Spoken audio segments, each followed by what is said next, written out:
Hello everyone, Luke here, and welcome to the reviews of 2020.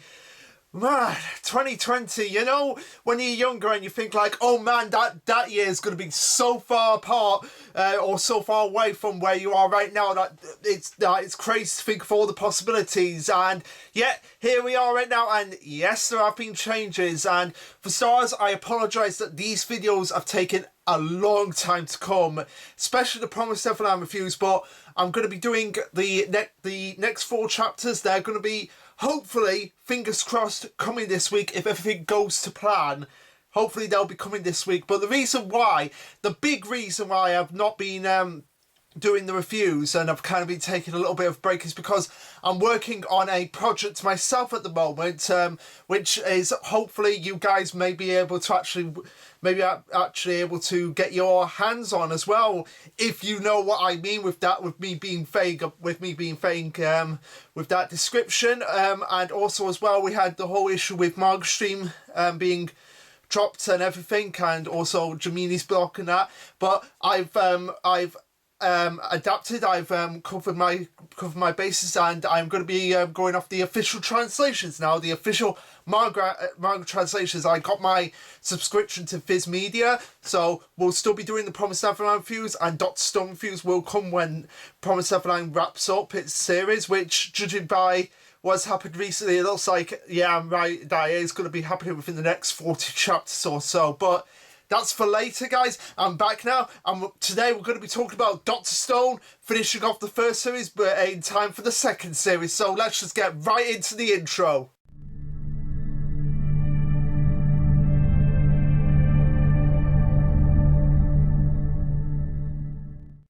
Alright, so the first major difference I discovered is that right at the beginning is that we get more of a conversation. This is the beginning of episode 22, if in case you're wondering, when Chrome, Senku and Magma go off to the cave to find the tungsten to get the material necessary to be resistant to heat, like major fires and that. But anyway, we get more of a conversation at the beginning between Senku and Chrome about how they're going to about the various materials that they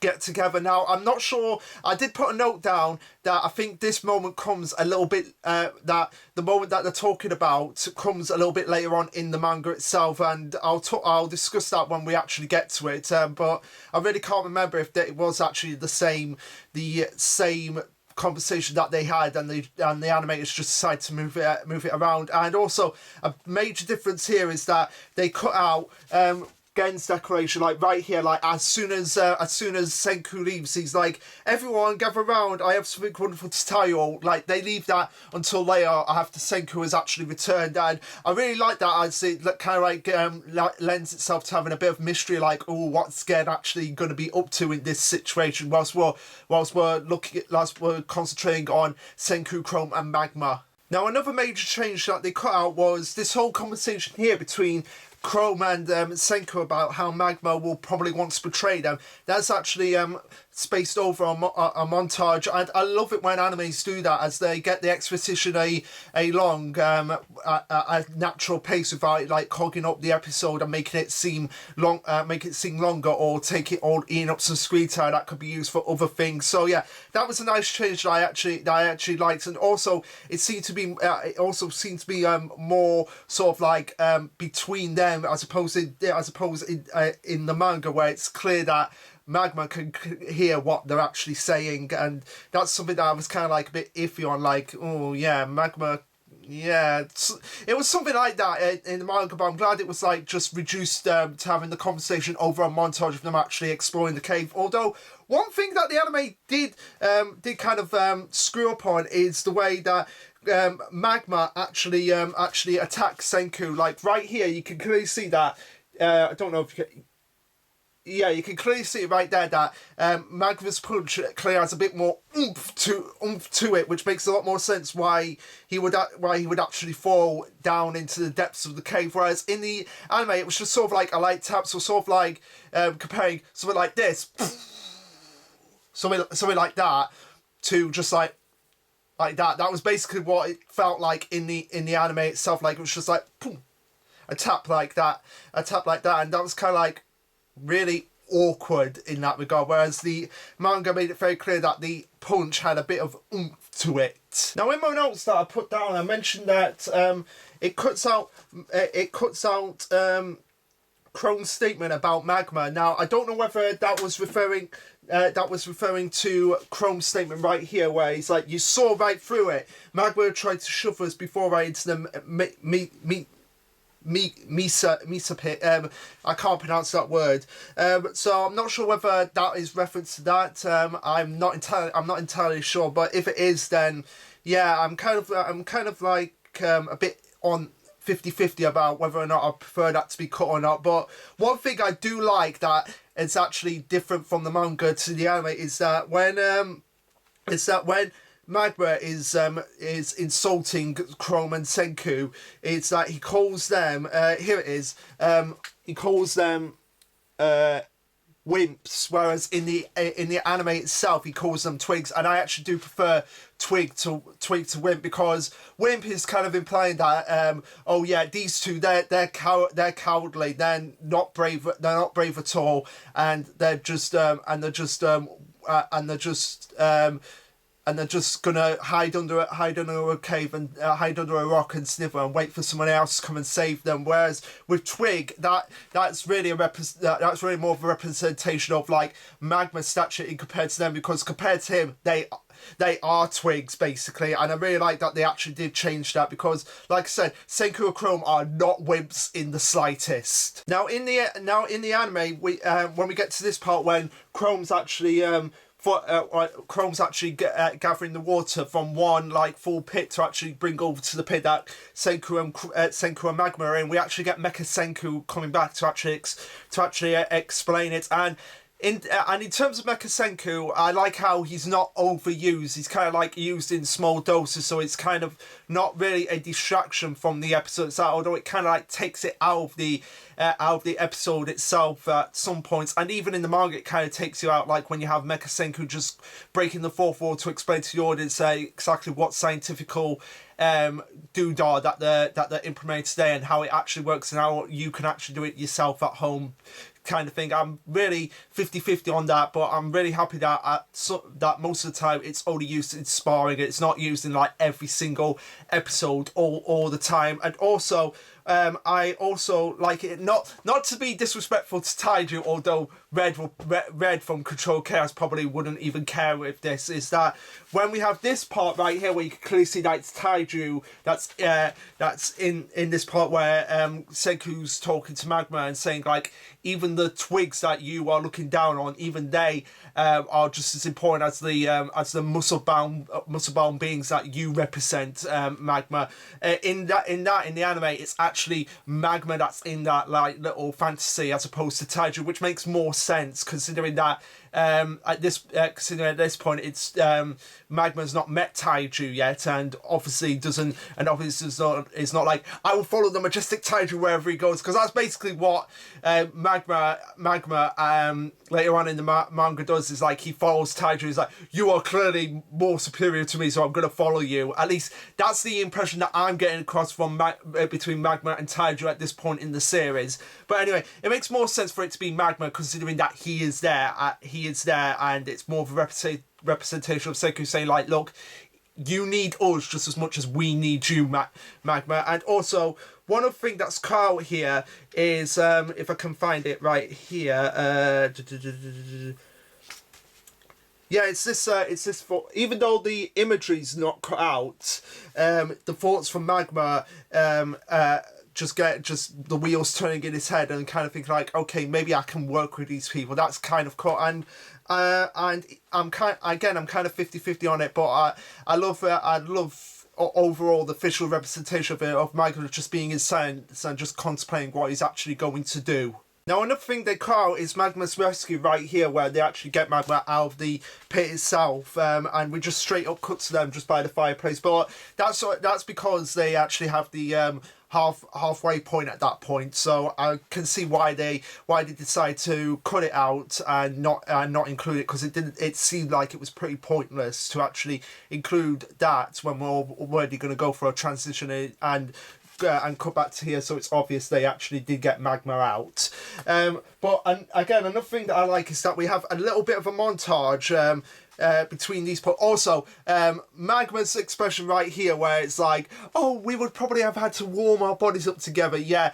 Even though it's pretty funny in the anime, the fact that his eyes just like get blacked out there, that just makes it even more hilarious in my opinion. But anyway, that's besides the point. Before we actually even get to like this point right here where Senku's just gleaming his eyes out, we get a little bit more of a montage of them just going through the cave. And again, like I said, I don't mind these bits because they're actually used being served to give a purpose, which is to transition from one scene to the other, and just to show again just how vast and wide this cave was and how long it's actually taken them to actually get through it, as opposed to in the manga where they can just skip all that and just move on to the bits like this where Senku's just gleaming his eyes out. Now, in terms of the rest of episode 23, the only other difference between the anime and the manga is that in the anime we get more of a montage of them actually building the telescope for Senku's birthday. And again, I love that about it because it's not taken away from anything in the actual manga itself. It's just adding those little bits on top, and again just showing how great of a community this actually is. Like Senku, who was originally this outsider, has kind of brought everyone together for this purpose, and even Gen, who was an outsider himself, he kind of brought everyone together and was like, look, his birthday's coming up and we want to give him something massive here. And again, I love the fact that it showed everyone of the village chipping in and playing their part into making this possible for Senku as well. And like I said, showing just how much of an impact everyone at Senku has had on everyone since his time of being chief of the village. Now, in terms of episode 23, yes, we're at episode 23 already, so we're at the penultimate episode. I believe that this conversation right here, this was the actual conversation that was actually included at the beginning of episode 22. That was the one I was actually referring to in that regard, because it doesn't appear at all in this episode. Instead, it just cuts to Kasaki going, well, we might as well get on with that damn vacuum tune, but that's for later. For the first thing, Senku goes over the 4 components for a cell phone, and I believe that was included at the beginning of episode 22. I did actually put that note down, and like I said, Senku's climax speech moved to the beginning. Like, I believe that is what I was referring to, like being moved to the beginning of episode 22. So yeah, like I said, I don't mind it when they actually just move those little bits around if it makes the episode flow a little bit better, and makes it seem a little bit more natural in that regard. And the thing that I think the anime did screw up on is this part right here, where we have Ginron talking to Senku and going, hey Senku, I'm probably the only one who noticed, but even though Kasaki was practically begging for that hand slap like a kid, I think he's actually just trying to make the workload less for you. And Senku's like, yeah, everyone got that, dummy. And Kukoku goes, are you really that dense, Ginro? And then we have Chrome in the background going, I didn't realise that at all. Now, in the anime, they actually cut out that bit about Chrome not getting the joke, which I don't understand why they actually did cut that out, because they were like actually building up the joke, and then they didn't have the punchline with Chrome going, yeah, I didn't get it at all. So again, they set up the joke and it like didn't pay off, and I'm like, well, why even say the joke anyway? Why not just cut it out and go straight to Suika going, Senku, what about Suika and the kids team? Which, by the way, I love in the anime how it's not just Suika on her own. Even that's kind of like me. Like, even though Suika's my favorite character, I'm glad that she has more of the kids behind her, because it shows again that they're just as eager to get involved with helping Senku out to create the cell phone just as much as she is, and it's kind of like just not her in the manga kind of like putting it all on her, all on them. It's like, yeah, we're gonna do this, and I'm not gonna have an opinion of you guys, and just showing them behind her, showing that yes, we want to help out as well, and kind of helps reflect that that notion of the community, like just wanting to help out as much as they can. Now, this episode actually has a few little bits that are actually expanded upon in the anime, which again, like I said, expanded on things I am all for, because it's filler without it actually being filler, because it's filler that actually has a point to it, and also just give us more character interactions. Case in point, where not only are the extension about Cole and how valuable that's going to be in helping out in getting the cell phone created, because Senku can actually see that everyone is actually freezing their hands off, but also a conversation happens with conversation when Senku goes to Kiron and Girun and asks for their assistance, and then Giron's actually trying to get out of it. It's like, yeah, I don't really want to help, I don't really want to go away. And Giron's like, where are you going, Giron? He's like, to train, because I need to go out to finish everything. Yeah, you know the rules. You know the rules. The chief's orders are absolute rules, and he's just dragged away. Now, stuff like that, like adding scenes like that, again, I love, because it shows more interactions from the characters and gets a little bit more of their personalities out, and shows just how much of a dynamic they have with each other. And it's not just filler for the sake of it being filler. It's filler that actually has a point to it. And again, like I said, this is something that I don't think the Promised Neverland grasp, and to a lesser extent We Never Learn, which, by the way, Season 2 of We Never Learn, to go off on a tangent, well, Dr. Stone goes off the tangent, so I'm going to go off on a tangent here.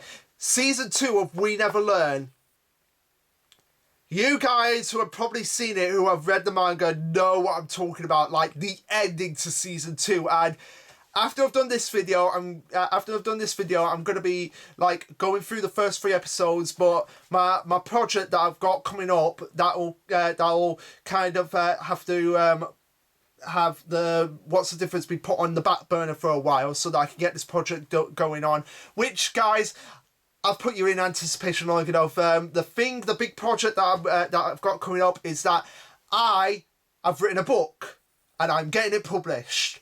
But in order to do that, yes, I know celebrations are in order. That's why I've taken a break from doing videos, because I've been working on my book. But celebrations are in order, and it will be published on Amazon, Kindle, and paperback, so you guys will be able to actually get your hands on it. And if you want, maybe I can get you a signed copy if you want.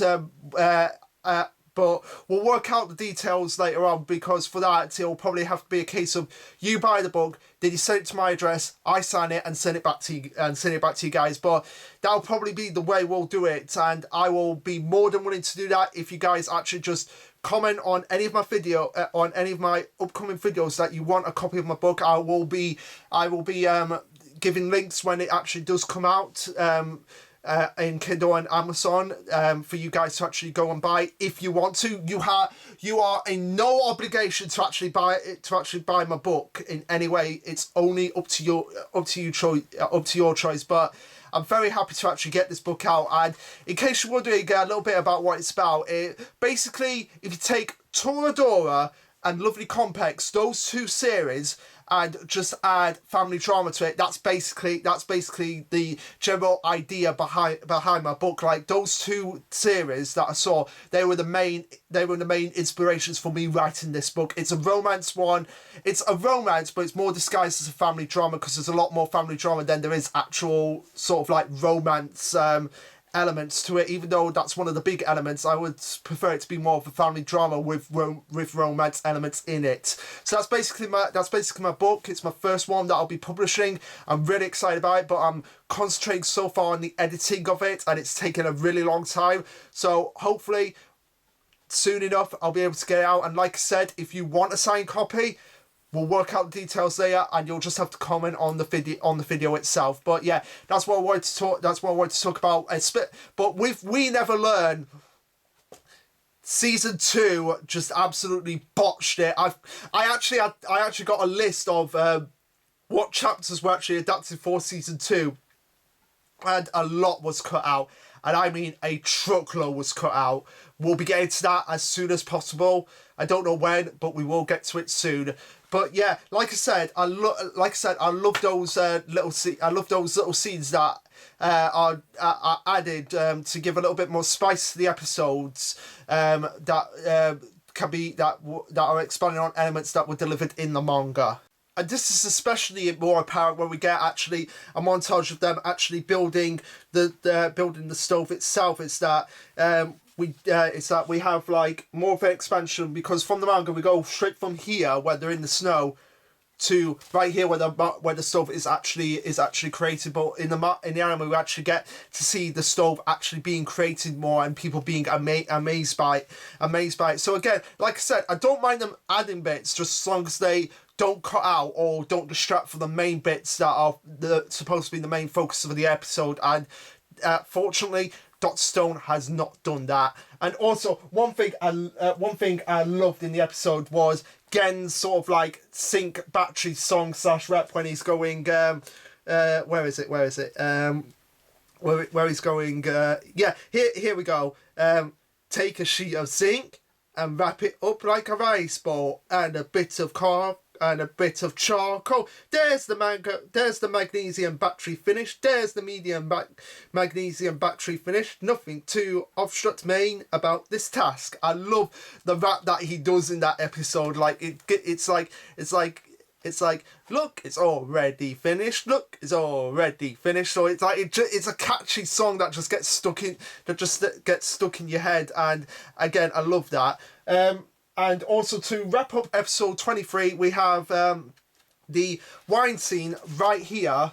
The only difference is that I don't believe Suika appears in the anime version of this scene, whereas in the manga she clearly appears in it. And in the anime I'm pretty sure at this point she's actually working on the wire, so that part is actually moved forward to the end of episode 23 rather than being in episode 24. And also, again, I love the montage that we get at the end of everyone just going through the various stages of making the phone and everything like that, and we get the first opening, Good Morning World, playing in the background. I love that song. In terms of the opening songs, I feel like it's more unique for Dr. Stone, even though I might feel like the second song is a little bit more of a traditional shonen-y type song, but I do honestly prefer Good Morning World better to the second opening, even though I prefer the visuals of the second opening more than the visuals of the first opening. So it's kind of a 50-50. But anyway, I loved the fact that we got that montage, and I wasn't expecting it, so it was quite surprised, and it was quite pleasant of it like actually being a triumphant moment in the actual episode itself. So that was episode 23. So now we move on to episode 24, which by Lord, I don't think there is actually much to talk about. No, not much to talk about on episode 24. Like I said, this adaptation of Dr. Stone has been pretty amazing. Just keeping everything as it should be, just changing a little things here now and again to actually make the flow of the anime move for their liking, and also just adding a few little bits on that actually benefit the scenes that they're actually trying to represent. Now, in terms of the first major difference that was changed is that they actually, I believe, they cut out Kasaki's line right here, his line right here, which is like, but unless I made the vacuum tube just right, no one's going to hear it, and I never get it right on the first try. Now, this is important, I feel, for what happens later on in the series, because the fact that he says it never goes right on the first try shows that it shows to the audience that nothing is going to go right the first try, and more in anticipation of what is going to actually go wrong in the scene. That makes them backtrack and think like, okay, how can we do to improve on this that we have built to make it even better, make it right, and make it right this time, basically. Now, the other major change in episode 24 is the fact, well, it's not really a change, it's more of the fact that the difference is the fact that with the flashback of Byakuya and his crew, we actually get more of it. And again, like I said, I don't mind it if it's actually, even though it is more, it's only very briefly, like say like at least 20 seconds max that we get more of them, and we also get more of them actually building the record player for Byakuya to actually leave his message. And again, I love that, and I love the juxtapose from them making the record player in the past and then making the record player in the future as well. I love those juxtapose that we actually get in the episode. But like I said, in the episode, I don't mind them actually adding bits on, just as long as it doesn't distract from the episode itself. And also as well, I was going to cut there, but also what I love as well in this is like it gives us more of an anticipation or build up to when the villagers actually do hear Byakuya's voice for the first time, and also we the audience get to hear Byakuya's voice for the first time on this record player, and how greatly of an impact he has on everyone around him. Even though he's thousands of years in the past, how greatly an impact he has on everyone in this village that's around him through this recording that he made thousands and thousands of years ago. Now, also as well, what I did absolutely love about this episode is Lillian's song again performed beautifully by Laura Pitt. I believe that was the actress's. That was the singer's name for Lillian. And again, it was performed beautifully, and I love that just how we got such a beautiful song because of them describing it being the voice of an angel, and again saying that Lillian was one of the most well-respected vocalists of our time, and I can honestly believe that she was with that voice. And I loved how just stunning the anime made the visuals like just come to life, and it honestly moved me as well. But also I loved the montage that we got over the song of Senku and how far he's come from breaking out of the stone to actually having this kingdom behind him and rallying behind him and wanting to support him in his endeavours to make the world a better place, and get everyone back and get the world back up to where it was 3,000 years ago. And in the episode as well, it replaces the flashback that was between Byakuya and Lillian right here. This one where they're on the beach talking about the future and the possibility of music being forgotten about, to replace it with them talking about building the record for something Senku to find. Now, I mean, two minds about it. On one hand, I can understand why they cut it, but on the other hand, I really wish that they had just included it in the actual episode itself, just to show that Byakuya was right, and even though music at some point does get taken away, it still eventually resurfaces, and it gets to be brought back into life and shown to new people who have not heard it before and just be captivated by it. So on the one hand, while I understand why they cut it, I really wish they had just included it. Now, the last few things I want to talk about are the fact that in this scene, after hearing the song, and Giron is crying, it's actually Kieran in the anime that actually says, expand your vocabulary, or it says something akin to those lines, whereas in the manga it's actually Kukoku that says that. And I can get why they changed it to Kieran saying that, because of their like little dynamic of being the brothers and him being the more stern one, and also having the more dry wit about him. And also as well in the episode, Giron's not the one to actually say that line about Senku, back in your day you guys had lots of awesome music like this. Actually Chrome that actually says that, and again I'm not too fussed about Chrome actually getting that line, because it would make more sense for him to actually get more fired up about him and actually ask a question like that to Senku himself. Now, in terms of the actual anime itself, now I'll put a line here. Gen's line comes after Giron. I did put that down.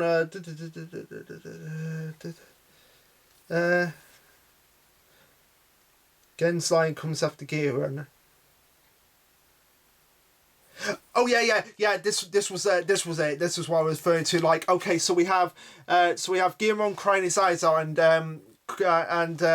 Kieran in the anime going like, just expand your vocabulary, where we are, and in the manga, the line that Gen says there about Lillian being one of the most respected vocalists of their time, that actually comes after Giron is actually just blubbering his eyes out because the music is so fascinating. So that's what that was referring to when I put that in my notes. And now in terms of the anime, the only thing that's actually included is that when Gen's talking to Senku about how Byakuya's actually managed to rally the village up and get them all pumped up to revive the stone statues, we actually get more of the people that we actually know expressing themselves, like Giron, Magma, even Magma being on their side now, like going like, yeah, this is great, but I'm more interested in taking down the Tsukasa Empire. Like even Magma, who was very much against Senku at the beginning. Now, after actually witnessing Byakuya and hearing Lillian, he's kind of like more pumped up than ever to actually get the world back in a better place and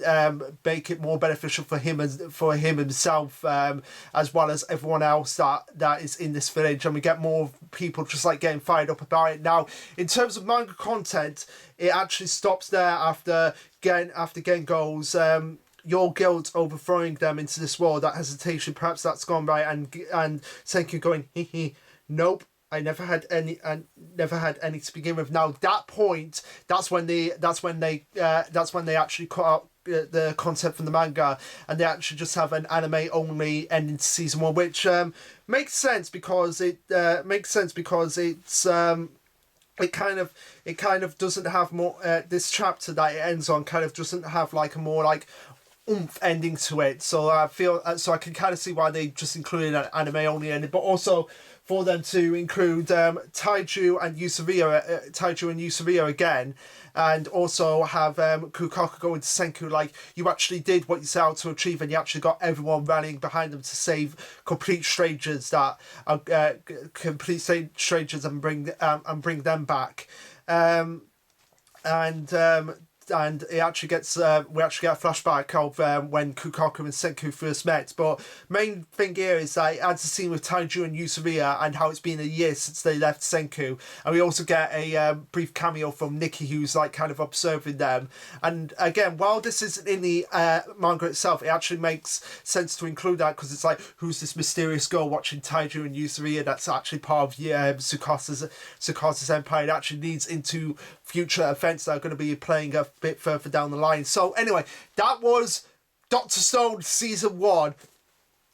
What to say about it? Well, in terms of my big three, it was definitely the most accurate in terms of adaptation from manga to anime. It included basically everything that it needed to include, and it only cut off when it needed to cut off. Like right at the end, it only cut off when it felt like, okay, this is like kind of like the moment where we can actually cut off from the manga, and we can include the other bits that were in these chapters later on further down the line, maybe as like the intro to episode 1 of season 2, like that chapter ends with Senku just giving his grin to giving his grin, like his like grin to Gen. I feel like that's going to be the intro to episode 1 of season 2.